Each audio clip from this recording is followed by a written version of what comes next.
xabaar yu ñeel réewum Sénégal dañu koy tàmbalee ci union européenne mi génne lu takku ci alal fas yéene dimbali réewum Sénégal ci wàllum xeex immigration irrégulière.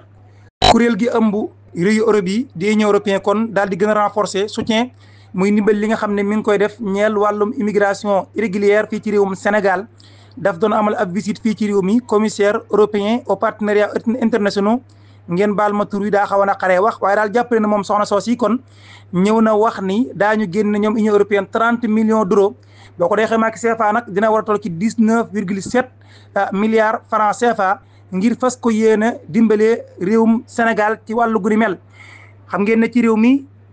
phénomène boobu bari na lu mu fi indi ay jafe-jafe kilifa yi itam taxaw di ko xeex ngir bëgg mu daal di dakk lu daal yëkkati itam ay matuwaay yu bare kon teg ko ci voilà ba léegi taxagul ñu am ci la ñu bëgg mun sukkandiku ci ko sa xabaar gii di Sud Quotidien nag loolu ñu ne ma génn ñoom union européenne boo ko doon mu nekk 30 millions d'euros boo ko xoolee ci CFA muy toll ci 19,7 milliards francs CFA loolu boo ko déggee rek mooy fukki milliards ak juróom-ñeent toftal juróom-ñaari téeméeri millions loolu yi kon dañ ko fas yéene dugal ci fànn yu wuute ngir xeex wàllu gu ni mel mooy gën a renforcer li nga xam ne kon moo di kilifa yi ñi yor wàllu gu ni mel xeex bi ngir ñu mën a gën a am ay matuwaay ngir mën a nag faire face ak phénomène bi waaye itam def ay sensibilisation daal ngir nag wax ak ndaw ñi ñu gën a bàyyi xel ci li ñu nekk xatar bi ci nekk kon Union européenne taxaw ngir dimbali réewum Sénégal 30 millions d'euros kon la daal di fas yéene génne di fukki milliards ak juróom-ñeent toftal juróom-ñaari téeméeri millions ngir dimbali réewum Sénégal ci wàllu migration irrégulière bi nga xam ne ay jéyee rek lay def ci Afrique rawatina ci sunu réew gi di réewum Sénégal Mouhalim. Le geste fort de Serigne Mountakha Mbacké pour la famille omarienne jëmu gi tedd ji nekk ci dëkk bu sell bii di Touba la xalifa général des mourides yàlla na fi gën a yàgg te gën a wér ak Cheikh Mouhamadoul Mountakha defati na jëf ju am solo mu fekk si kon jëf yu am solo yi mu dëkk di def yëkkati alal ju takku fas ko yéenee dugal ci liggéeyu grande mosquée omarienne fii ca Dakar nekk ci corniche bi 40 millions francs CFA kon la Serigne Mountakha génne di xabaar boo xam ne ñu ngi ko sukkandikoo ci Sénégal ñoom ne ñu ngi ko sukkandikoo ci plateforme Touba Xasida som boobu kon jëmu gi tedd ji génne fas ko yéene dugal kii jumaa ji jébbal na ko Thierno Madani Tall moom jëmu gi tedd ji jiite njabootu omarien kon la ko daal di jox lii nag kon daañu waat fekk si waat rek lii Serigne Mouhamadou Mountakha dëkk ji def mooy fépp foo xam ne ci Sénégal ña nga fay amal yëngu-yëngu rawatina wàllum yëngu-yëngu diine waxtu wu nekk dañuy gis kon jëfam di ca feeñ ni mu ko defee kon fu bëree bëri ni la ko defee kon ci lu ñeel liggéeyaatu juma bu famille omarienne nekk fële ca Dakar liggéey bi nag ne ñu ma ngay avancé waaye daal ñeent fukki millions la sëriñ bi génne daal di koy nag kon jox ki nga xam ne kon moo di jëm gi tedd yi di Thierno Madani Tall ngir mu defal ko ci liggéeyub jumaa ji foofu yàlla nañu fi gën a yàgg lool te gën a wér Mouhalim Info. Séance surprenante à Thiès pour un bol de ceebu jën ces deux frères finissent en prison. xabaar bu ñu sukkandikoo ci seen niw suñu ne kon ca Thiès ñaara ngi nii ñoo xam ne yóbbu nañu leen kaso di ay mbokk boolub ceebu jën moo ko waral ceebu jën da jar na lu bari waaye kaso gi moom ndax jar na ko daal question la waaye daañu ki ñëw rek mbir moomu naka la demee ginnaaw bu ñu leen fàttalee mbokk mi nga xam ne dafa jug ngir noppal ñi nekk ci bitim réew tefal di yittewoo yu bari fii ci réewum Sénégal di magasin Marie Bassin nga xam ne foofu lu baree bay leen daan yittewoo ci réew mi yéen immigré yi daan ko faral di yónni rek ci ay CPEC yooyu kon ak fii jàppandi na dañ koy tàmbalee ci lépp lu ñeel matériel buy taaral kër tàmbalee ko ci armoire ay lal ak itam ay lu aju ci ay photo maanaam ay salon ci saala gi ci aju lépp lu xeetoog rek luy tax ak kër mën a yaañji jàppandi na ak magasin Marie Bassin waaye itam lépp lu ñeel jigéen ñi di soxla ci seen ay biiri néeg tàmbalee ko ci ay ànd ak ci aju yëpp kon am nañu ko vaisselle mooy ay palaat ay bool ay tarmus lépp loo xam ne daal jigéen ñi itam danañ ko faral di yittoo itam jàppandi na fii ci magasin Marie Bassin am nañu itam bitig boo xam ne dañ ko jëlal spécial di jaay ay tissus moo xam muy ay jesner yéen ñu bëgg jesner original loolu itam yeneen xeeti tissus yi ngeen bëgg rek moo xam muy ay borodé ak yeneen yoo xam ne daal ñeel na wàllum col itam jàppandi na fa ñoom cosmétique bi itam fàttewuñu ko lépp lu ñeel mbirum diw parfum ki yëpp kon jàppandi na ci magasin Marie Bassin lii nag képp koo xam ne bëgg na ci même sax ku nekk ci biir réewum Sénégal bëgg jënd ay tissus ñu yónnee la nga man di kon di jënd di jaayaat jàppandi na yéen ñu nekk ci Europe nag feen mën di nekk moo xam yaa ngi ci Italie yaa ngi ci France yaa ngi ci Belgique fu mën di nekk ci Europe ak magasin Marie Bassin mën nañu leen ko livrer événement daal ñëwati ngay yónnee ca bitim ca Sénégal ñu di la ñëw di la yónnee moom ak Marie Bassin kon jeex na fi état yi nag la ñu nekk Brescia seen numéro téléphone di 38 83 91 10 11 38 83 91 10 11 wala bokk 34 97 25 74 34 34 97 25 74 34 kon yéen ñu nekk ci bitim réew ak Marie Bassin jaaxle jeex na kon ñàkkale xabaar boobu ñaari frère muy ay mbokk rek yu sant Sëy A Sëy ak Emu Sëy bu ñu moytu daañu leen condamné ci kaso te la koy waral nag moo di boolub ceebu jën ñoom ñii de dañ leen tuumaal ne dañoo fitnaal seen belle-sœur mën nañ koo nag jàppee seen wujju peccorgo koo xam ne wujju peccorgo ca kër wala bokk seen mbokk daal koo xam ne daal soxna seen mbokk la rek ngir mu gën a gàtt Emu Diouf lay wuyoo ab xuloo moo doxoon seen digganteeg ñaari frère yooyu la ko waral mooy benn boolub ceebu jën léegi nag kon fi dox seen diggante ñu daal di jàppante mbir ma kon mujj ci ay jafe-jafe mbir maa ngi tàmbalee ci ba ñu wax ne kon Emu Diouf mii dafa nag daal togg ba noppi daal di jël as bool su ndaw tibbal ca doomam mel ne ko beral loole nag ñoom ñaar ñii sant Sëy mbir mi daal ñoom loolu nag daal seen xel jubu ko man daal nangu seen xel mënta nangu loolu jàpp ñu daal loolu war naa mën a nekk ñu jàpp ne kon xale bi daa war a ñëw bokk ak ñëpp lekk waaye du waruñu ko nekk ku ñuy beral xale ba nag ba ñu jëlee bool ba ma ngay jooy yooyu mu doon jooy nag moo daal di indi way juróom daal di génn Emu Diouf ba mu ñëwee nag naqarlu doxaliinu ñaar ñii sant Sëy la ñu def xuloo dox seen diggante ba ñu xuloo nag ci diggante A Sëy ak Emu Sëy mbir ma kon daa mujjee ci ab jàppante naqat ne ñu dañoo agressé physiquement seen belle-sœur bii di Emu Diouf ba gaañ ko man nag mu dem hôpital ba mu dem hôpital nag ngir faju jaare ci tam amaale benn certificat de médical boo xam ne daal dañ ko daal di jox wane na kon am na ay gaañu-gaañu yu mu am mu yóbbu nag certificat médical boobee dem porter plainte coup et blessure volontaire contre ñaari mbokk yooyu sant Sëy ñoom ñaar ñooy sant Sëy nag ñu daal di leen di jàpp placé leen sous mandat de dépôt ginnaaw bi seen kon détention provisoire daal di jeexee ñoom nag daan nañ leen taxaw ci kanam tribunal àtte leen fële ca tribunal grande instance bu nekk fële ca capitale di raay mooy Thiès rek ci kanamu baar bi ñoom ñaar ñii sant Sëy nag wedd nañ mbir mi neeñ loolu dama wut noonu A Sëy moo wax ne daal moom moo jël bool bi moo ko daal di jël bool bi nga xam ne Emu Diouf daf cee tubbaloon doomam ji beral ko dama ko jël sotti ko ci bool bi ñëpp bokk ndax lan moo tax muy jël bool bi di ko beral ñun ñëpp ñoo war a bokk lekk kon daal ber du fi am daal di wax na nag loolu rek laa def waaye nag gaañ moom defu ma ko sama loxo sax laalu ko li ma def daal mooy nangu naa bool bi sotti naa ko ngir ñu ñëpp bokk lekk loolu daal la jàpp na kon moo daal di jaaruto loolu daal di def keneen ko xam itam ci itam tuumal nañ ko te mu daal di weddi itam moom ne daal kon loxoom laalu ko waaye daal ginnaaw bi kon bi ñu waxee wax ba àggal daal di weddi li leen tuumaal ñoom ñaar ñooyu ñëpp tribunal bi nag moom dafa mel ni daal procureur kon dafa mel daal dafa jàpp ne lii ñu leen lii Emu Diouf wax moo am ndax Emu Diouf kan moom ci tribunal bi sax dafa daal di kon dëggal ne gaañ nañ ko daal nañ ko jot a fitnaal procureur nag daal di ne daal certificat médical bi firndeel na ni gaañ nañu ko sàkku nag ñu appliqué loi ci seen kaw léegi nag àtte nañu leen li nga xam ne kon moo di délibéré lañu daal def àtte bi 21 octobre la ñu kon war a waxee lan mooy dogalub àtte bi waaye daal boolub ceebu jën nee ñu moo leen boole ceebu jën nag moom jar na lu bari de ceebu jën surtout bu jaar yoon Mouhalim affaire ONAS les scénarios qui s'offrent à Cheikh Tidiane Dièye pour être auditionné yan mooy scénario yi nga xam ne mooy tax ñu mën a diglu lan mooy tax ñu mën a diglu kon ministre Cheikh Tidiane Dièye loolu mi ngi ñeel mbirum ONAS xam ngeen ni Thierno Alassane Sall moo porte plainte ngir bëgg ñu leeral li xew ci diggante docteur Cheikh Tidiane Dièye ak itam docteur Cheikh Dieng mi jiite woon ONAS ginnaaw bu mu defee plainte bi nag moom Thierno Alassane Sall woon nañu ko diglu ko ginnaaw bi itam ñu woolu kenn ci ñaar ñi nga xam ne ñoom lañu tudd ci mbir moom yi muy Cheikh Dieng mi nekkoon directeur bu ONAS ñu war a ko diglu ko mu des nag léegi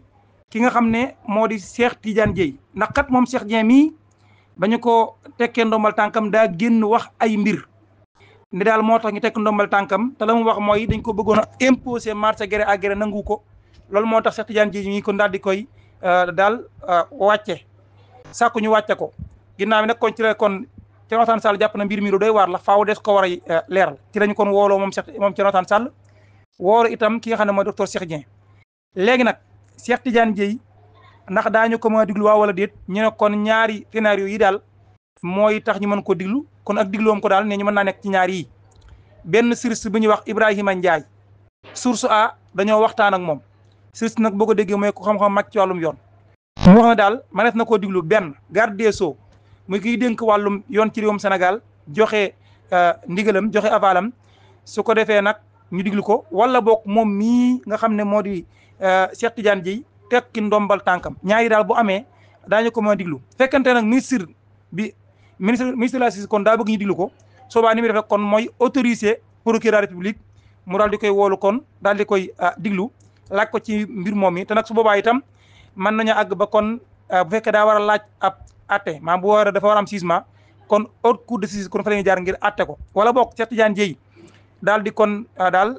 libéré ñëpp rek te moo di kon tekki ndombal tànkam comme ni muy xewee ci réew yu bari yoo xam ne démocratie dafa daal di am moom spécialiste bi waxtaan ak source aral wax ne bu fekkee daal da ngaa nekk dañ laa cité ci mbir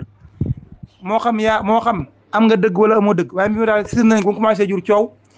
rawatina scandale bu xaw a mel ne bii ñuy wax ca ONAS moom spécialiste mooy wax de Ibrahima Ndiaye mii ne daal li gën kon mooy nga dem gisee président de la république wala nga gisee kon premier ministre wax ak ñoom ne leen kat dama leen a bëgg a libéré ndax situation bi kat dafa laaj ma daal tekki charge yi ma yor ngir nag mën a seetal sama bopp waaye daal loolu kon moo ci am nee ñu ñaar yi rek mën a am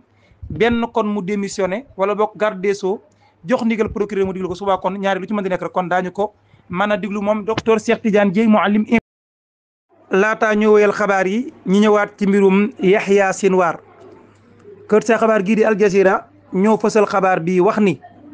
armée Israël nee ñu faat nañu Yahya Sinwar ñu ne ñu ngi ko faatee ci benn tunnel rek bu nekk fële ca Rafa fekkoon na boobee mu àndoon ak yeneeni combattant ci Hamas kon ñu faat ko faataale ñooñee kon Al Jazeera nee ñu armée Israël nee na faat nañu ki nga xam ne moo di Yahya Sinwar moom ak ñeneen ñoo xam ne ci ay combattant yu Hamas la ñu bokk léegi nag mu des confirmation day am wala déet bàyyi ko ci Hamas bu fekkee lu am la daañu xam ba xam Hamas daañu ko firndira wala déet kon ni ma leen ko waxee rek yàgg nañu léeg-léeg di annoncé ay leader wala ay kilifa ci Hamas ne faatu nañu waaye daal léeg-léeg itam contraire ba daal di am waaye daal kon jàpp na armée bi moom xam nañ ne faatu na ñuy nag di des xaar ba xam Hamas dañu koy confirmer wala déet waaye ci fàttali kon faatuk Mohamed Deif waxoon nañu ko waag léegi Hamas ba tey yiw ci yàbbi. Mouhalim info détournement de 5 millions francs CFA au groupe Cofina le chargé de recouvrement écope 2 mois de prison ferme daanañoo ci yàkkale xabaar boobu bi kii day nee ñu lii li ko teg mooy wàllum pari foot xabaar bu ñu sukkandikoo ci l'observateur waaye laa dañu yàkkale xabaar bi ñu fàttali leen promo spécial Omra 2024 bii établissement Mouride Sadiq kon di leen ko présenté ànd ci ak benn agence bu mag a mag ba yëngu ci wàllum aj Makka ak Umra di ko tàmbalee 24 octobre jàpp 2 novembre yéen ñi am yéene dem amal Umra ca Makkatal Mukarrama ak itam siyaara war bi sell ya fa nekk jàppandi na ak ñoom ñaar fukk ak ñeent ci octobre jàpp ñaari fan ci weeru novembre prix global bi 1.400.000 million bu taftal juróom ñett fukki junni ngeen mën a dem nag lépp ci la nekk moo xam muy billet d'avion aller retour restauration hébergement déplacement yëpp kon ci la nekk ci biir billet bi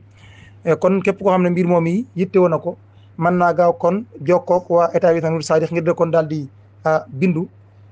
ci numéro bi nag ngay jaar pour bindu mooy 77 632 95 91 77 632 95 91 képp koo xam ne kon bëgg nga abal Umra wala nga bëgg a yóbbu sa mbokk wala jege ñaar ko la neex rek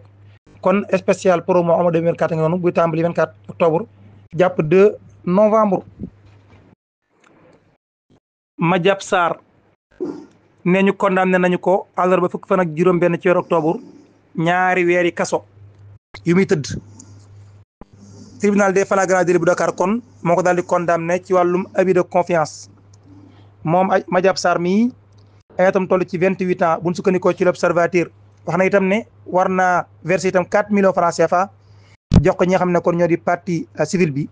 ngir wàllum ndàmpaay moom mii di Madiab Sarr mi ñu ne kon daf doon liggéey ci Cofina nag ñu ne benn institution spécialisée la ci wàllum finance dafa doon liggéey en tant que koo xam ne mooy def wàllum recouvrement di kon collecté yenn ci fonds yi nga xam ne moom la entreprise bi moom di ko nag versé ci caisse gi ab audit nag interne bu ñu amal am lañ bët moo daal di wane kon déficit ak manquement bu toll ci 5 225 000 francs CFA. ñu gis ko kon nag ginnaaw bi ko daa ko gis kon ci dañoo gis naa kon ci compte yi manquement bu toll noonu am na fa. moom nag bi ñu ko laajee mënul kon justifier lu ni mel moo tax kon ñu yóbbu ko ci yoon ngir daal mbir mi kon daal di koy leeral. jàpp na daal kon wàllum avis de confiance kon la daal di def ne ñu nag buñ sukkandikoo ci l'observateur daal moom mii li ko teg lii muy wàllum pari foot nag mooy wàllum ci football. waaye daf koo daal def ba noppi nag suyee daal di perte moo ko daal teg coono yooyu. ba tey buñ sukkandikoo ci l'observateur ci kanamu tribunal bi moom Serigne Sarr mii ñu ne nangu na mbir mi nangu na itam daal di koy réccu daal ci def gi xam ne def na ko. buñ sukkandikoo ci l'observateur mi nga xam ne kon suivre na audience bi journal bi kon di leeral ne ndeysaan fekkoon na sax daal njabootam ay leen ci jege ñaaleem jotoon nañoo remboursé 2 millions 250 000 francs CFA yooyu ñi nga xam ne kon ñoo di banque bi daal ci wàllum fay ndànk-ndànk rek ci li nga xam ne kon war na koo fay ñi mu ameel. wala kon moom condamné nañu ko ñaari weer kaso yu mu war a tëdd waaye itam war naa itam joxe ndàmpaay ñu ne kon 4 millions yeneen yoo xam da koy daal dolliwaat ci li mu war a fay ngir wàllum daal li mu def foofee te teg ko jafe-jafe xëy na ci banque bi. xabaar bu ñu sukkandikoo ci l'observateur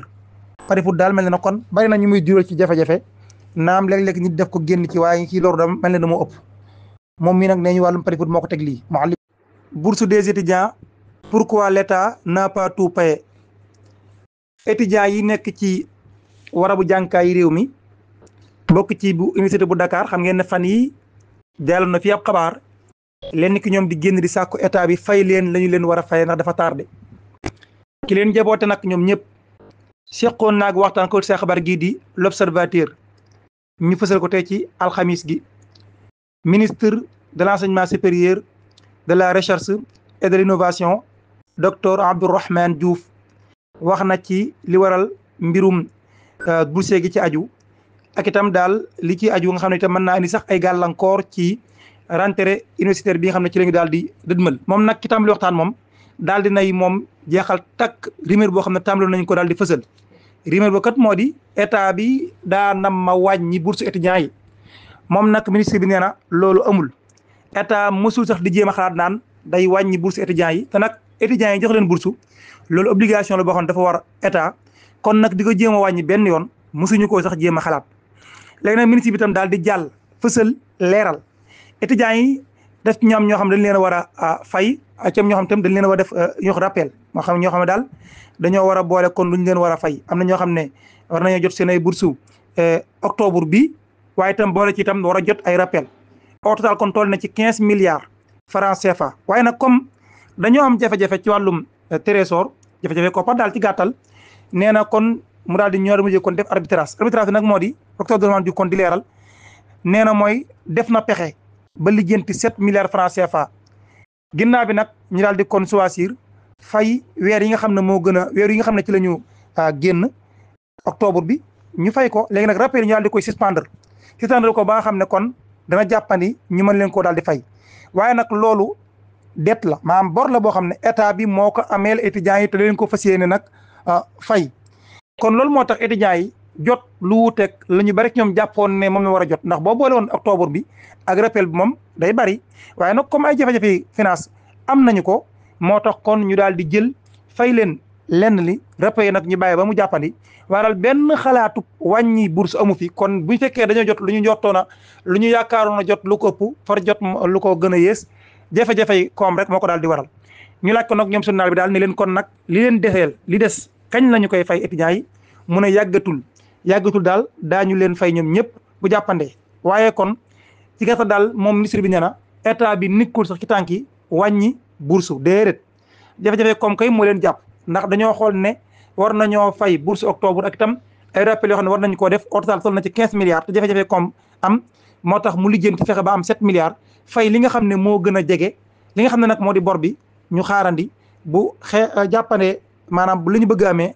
daal ñu daal di kon mottali yëpp fay ko loolu rek moo am ci wàllum bourse bu étudiants yi loolu la kon jëwriñ ji docteur Abdourahmane Diouf daal di leeral. l'observateur yeggañu ko Mouhalim. jafe-jafe yi dab lenn ci askanu réewum Sénégal te fleuve Sénégal bi teg leen ko fële ca Bakel ak yeneen warab yu fa nekk kon état du Sénégal 8 milliards la fas yéenee génn ngir taxaw population yi. xabaar bi ilimaani jëwriñ réewum Sénégal Ousmane Sonko moo ko daal di xamle moom ilimaani jëwriñ yi daf doon yëkkati ay kàddu doon ko jagleel militant ak sympathisant yu parti Pastef Ousmane Sonko nag foofee kon la xam ne ni état bi yëg na bu baax li nga xam ne moom la askan yi nekk fële ca booy Bakel di dund te fële Sénégal bi teg leen ko ba tax na kon daal juróom-ñetti milliards la état bi fas yéene génne ngir dimbali ñaloru fekkoon na itam kilifa gi réew mi annoncé woon ne war na faa dem 18 19 octobre yu ñu déglu maanaam fukki fan ak juróom-ñett jàpp fukki fan ak juróom-ñett ci octobre dina dem kon ca Bakel ca Kédougou ca Matam ngir nag xoolal boppam daal constater boppam situation yi nga xam ne moom la askan wa nekk foofee kon jamono ji di dund mu tar lool doy waar lool. ñi nga xam ne kon ñoo di ña fa nekk itam chef du gouvernement wax nañ daal ne am na représentant état yoo xam ne jamono ji ña nga fa ngir nag taxaw victimes yi ci li nga xam ne dab na leen daal nag ay village yu baree bari tax sax ministre de l'intérieur ak itam armée beeg yeneen ministre kon bokk na ci ministre de la femme des solidarités kon déployé nañ leen foofee ngir nag ñu xool yéen taxawaay la ñu war a mën a jël pour le moment ngir taxaw ñaloru foofee conseil des ministres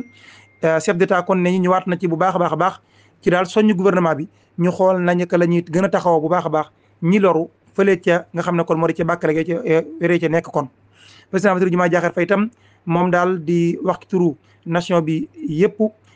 daal massaw ñi nga xam ne ñoo loru foofee waaye itam fas ne itam wut ay pexe ki ñoom loru ya nag bari na ndax kat bokk na ci wàllum daal ña doon bay ñu bari ndeysaan seenu mbay yàqu na am itam ñoo xam ne yoroon nañu jur itam yu ci bëree bëri kon jur ga boo xafee kon daañu ko ñàkk lii kon di lu métti tax état fas yéene génn 8 milliards juróom-ñetti milliards taxawu leen ilimaani jëriñu réewum Sénégal Ousmane Sonko xamle ko démb